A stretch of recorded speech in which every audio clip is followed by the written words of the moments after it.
Okay, so the factors in society that lead to colonized mindsets and past and present. So, Well, obviously, past is actual invasion and actual physical colonization, military and economic colonization. That's the beginning of it. They understood that they have to colonize your mind.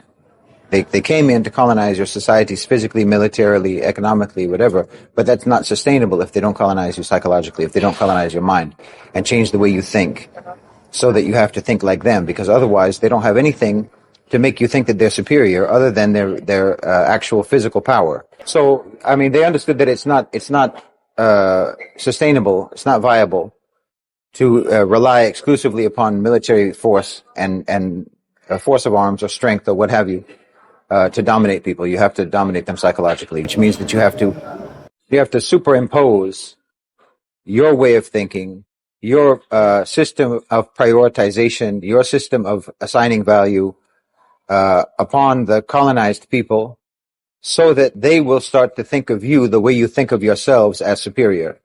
Because there's nothing actually superior about you in terms of civilizationally, culturally, morally, in terms of your actual values, in terms of your sophistication, in terms of your refinement. There's nothing superior about you. You're inferior in every way.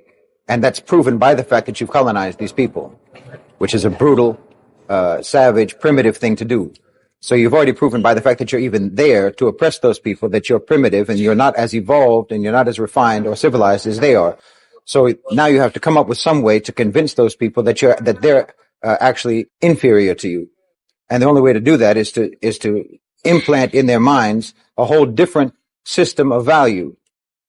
And then that pervades throughout the whole society. And that's going to be done through, obviously through the curriculum that you impose upon them, the education system that you impose upon them, because that's one of the first things that they would always do, is to start schools, and they would take credit for that, like we're educating these people. No, you're miseducating them. You're trying to make them ignorant, because without sort of industrial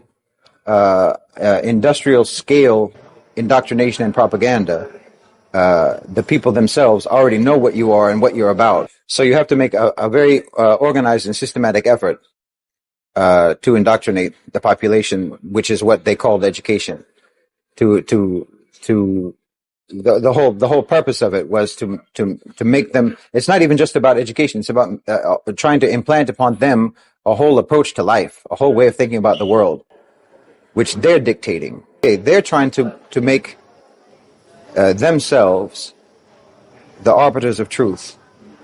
The ones who can explain reality to you is the colonizers.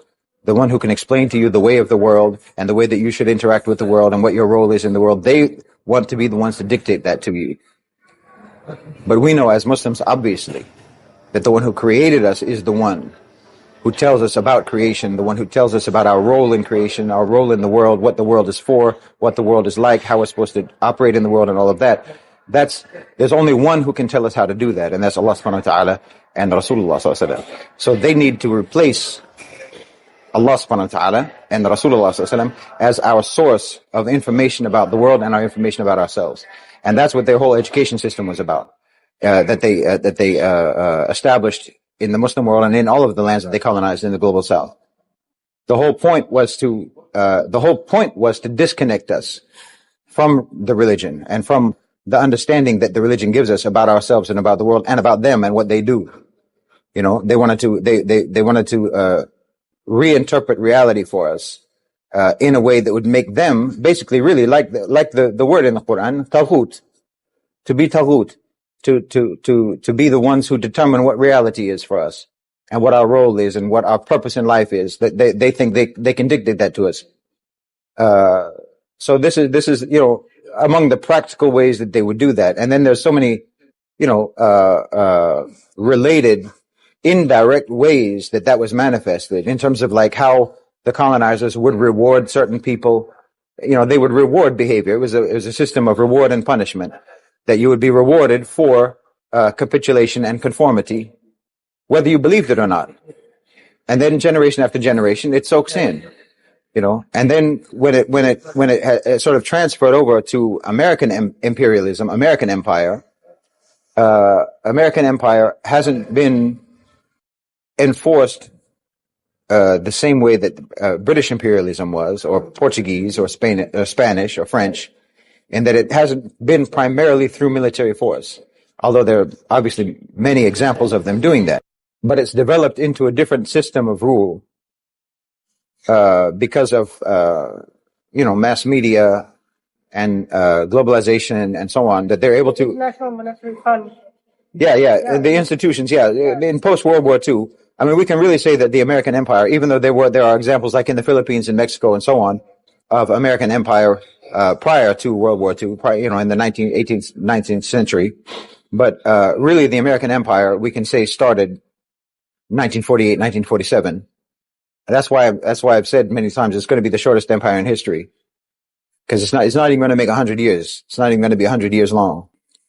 So they had the Bretton Woods system. They had the United Nations. They came up with all these so-called international institutions that were just the internationalization of American domination and American control and American enforcement of American policy through so-called international organizations. It was just they were just mechanisms, just tools for internationalizing American policy without making it look like it was American policy. So it didn't look like it was America that was enforcing these things. It was the so-called international community. Civil order. Yeah, the rules-based order. It's their rules and their orders. And after generations after generations after generations, the psychological colonization is so pervasive, and it infects every area of our lives and our thinking.